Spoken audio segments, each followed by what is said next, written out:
The gathering foot allows you to create even, neat ruffles for garments, home decor, and quilts.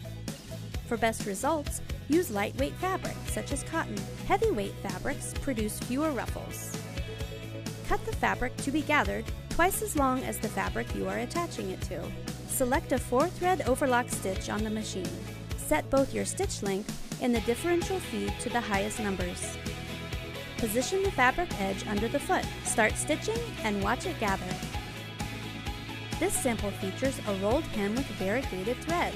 For an alternative, cut your fabric twice the width and fold in half lengthwise, wrong sides together. Place the raw edges under the foot and start gathering. Because the fabric is doubled, the ruffles have a looser look.